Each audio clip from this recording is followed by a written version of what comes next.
మాతృదేవోభవ. గొప్పలు చెప్పినన్ పడుము గోలయనర్చిన నోర్చుకుము పెన్ముప్పు ఘటిల్ని ఏడ్చిన మముందరి చేర్చడి దారి చూపుము. ఏ తప్పులు చేసినన్ పడుము తప్పదు సృష్టికి నాంది పలుకుచో ఇప్పగిదించెరింతుమని ఇంత ఎరుంగని చిన్న పిల్లవా. సృష్టికి నాంది పలుకుచో ఇప్పగిదించెరింతుమని ఇంత ఎరుంగని చిన్న పిల్లవా.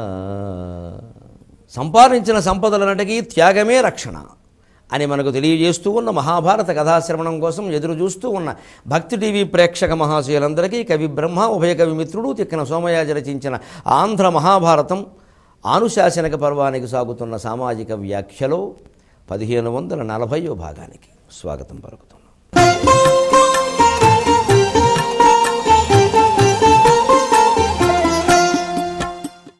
12 ఏళ్ళు కరువు వచ్చింది. సప్తర్షులకు కూడా ఏమీ దొరకలేదు. అరుంధతీదేవి సహా 8, వాళ్ళ ఇంట్లో పనిచేసే దాసి గండ ఆవిడతో 9, ఆవిడ భర్త పశుసఖుడితో 10.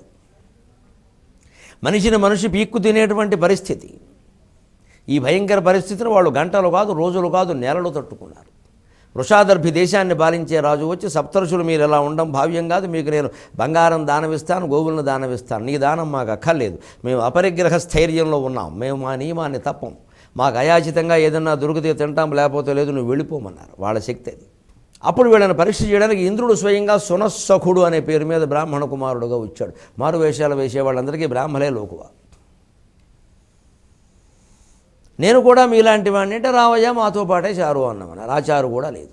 చివరికి అందరూ వెతగ్గా కాళ్ళు పీక్కుపోయి, ముఖ్యంగా అరుంధతీదేవి ఇంకా నడవలేరు మొర్రో అని, ఈయన నిన్ను నేనెక్కడెత్తుకుని తీసుకెళ్ళను మొర్రో అని వశిష్ఠుల వారు ఇబ్బంది పడుతూ ఉంటే ఏదో ఎక్కడో చెరువు, ఎండిపోయిన చెరువు లాంటిదే కనపడింది. ఇంచుమించు ఎండిపోయింది, కొద్దిగా ఉండే. వెళ్ళగా అక్కడ తామర తూళ్ళు ఉన్నాయి. ఆవగా వెళ్ళి పాపం ఈ 10 మంది అవి తీసేసుకున్నారండి. అవి కూడా వాళ్ళు వచ్చాయి కదా అని కరిగిపడి తినేలా.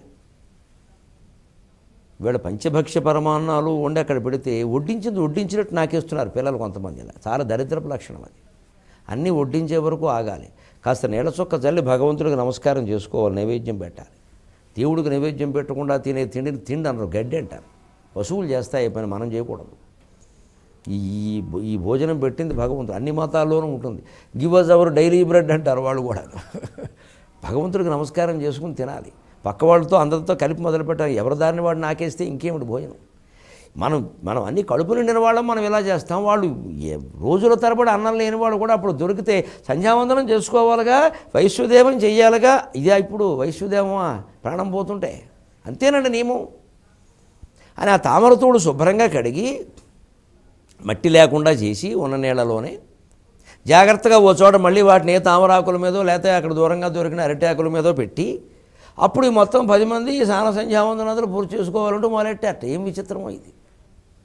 అలాగే ఉంటుందండి ఏమో. కళ్ళు మూసుకొని అందరూ ఎవరు ధ్యానాల్లో వాళ్ళు ఉన్నారు. కళ్ళు తెరిచేసరికి అందరూ మహాబ్రాహ్మణులే, కోడిపెట్ట మాయమైందని తామరతోడు మాయమయ్యి. ఇది కథ. తామరతోడు మాయమయ్యి.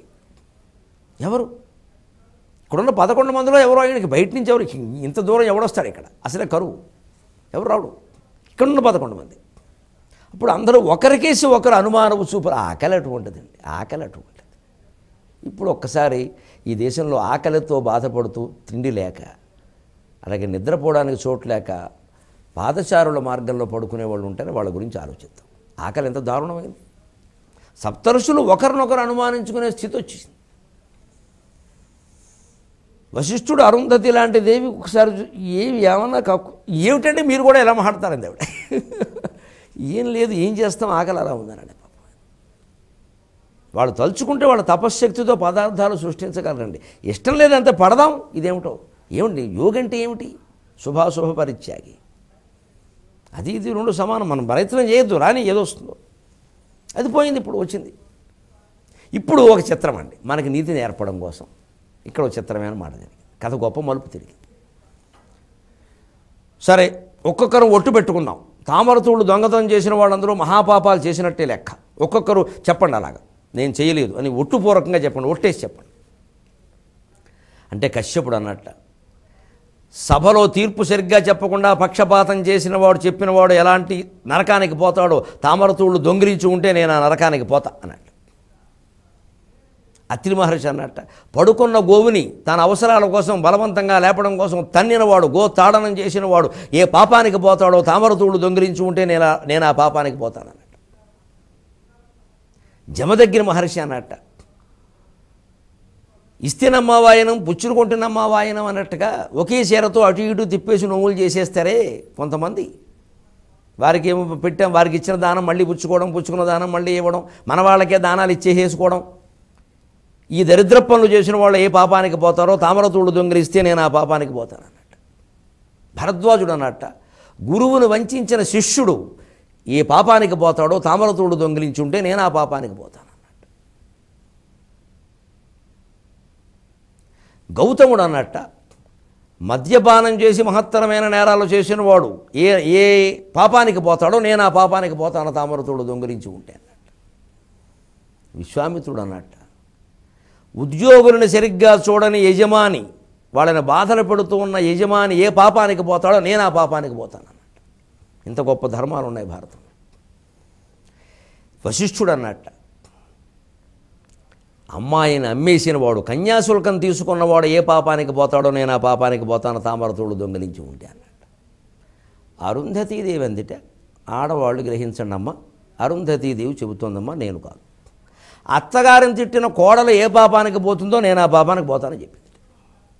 వాళ్ళ ఇంట్లో దాసి గండ ఆవిడందిట, సజ్జనులకి ద్రోహం చేసిన వాడు, వాళ్ళ ఆస్తులు ఆక్రమించిన వాడు ఏ పాపానికి పోతాడో నేను ఆ పాపానికి పోతాను తామరతూళ్ళు దొంగిలించి ఉంటే అని దాసి కూడా శపథం చేస్తుంది. దాని భర్త పశుసఖుడు అన్నట్ట, నిజంగా నేను తామరతూళ్ళు దొంగిలించుకుంటే కూటికి గుడ్డకి మొహం వాచి పోతాను, ఇంకా 10 ఏళ్ళైనా నాకు అన్నం దొరకదంతే అన్నట్ట. ఈ 10 మంది ఇలా చెప్పేశారు. చివరికి ఈ మారువేషంలో వచ్చిన పెద్ద మనిషి ఉన్నాడే సునస్సఖ వాస్తవం ఇంద్రహ, ఆయన నువ్వు కూడా పెట్టవా అంటే ఆయన కొంచెం మొహమాడు, ఏ ఒట్టేయడానికి మొహమాట పడండి, అయితే నువ్వే తినేసి ఉంటావు, నీ కంగారు పడకుండా నేను ఏం ఒట్టి పెట్టాలని ఆలోచిస్తాను, మీరు రకరకాలు చెప్పేశారు, ఇంకేమో పాపాలు ఏమైనా చూసుకోవాలి కదా అని చెప్పి ఆయన అన్నట్ట.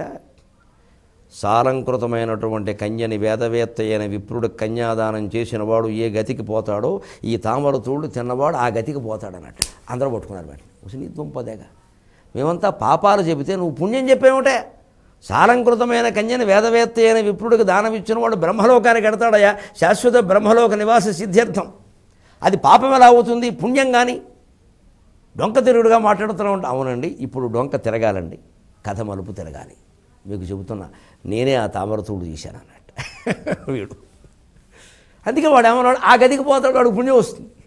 అదేమిటి ఇంతమంది బాధపడుతున్నాడు, ఏం లేదు, ఏదో మిమ్మల్ని పరీక్షించడానికి అలా చేశాను, కంగారు పడకండి, మీరు మహానుభావులని నాకు అర్థమైంది. అంటే అర్థమవుతాడు, ఇంద్రుణ్ణి ఎంత నీచంగా చిత్రించారండి మన సినిమాల్లో, దారుణంగా. అసలు ఇంద్రుణ్ణి అపార్థం చేసుకోవద్దు. ఎప్పుడు ఏదో అహల్యాన్ని పరీక్షించడం, ఇప్పుడు ఈయన వీళ్ళని కూడా పరీక్షించాడు, సప్తఋషులను కూడా.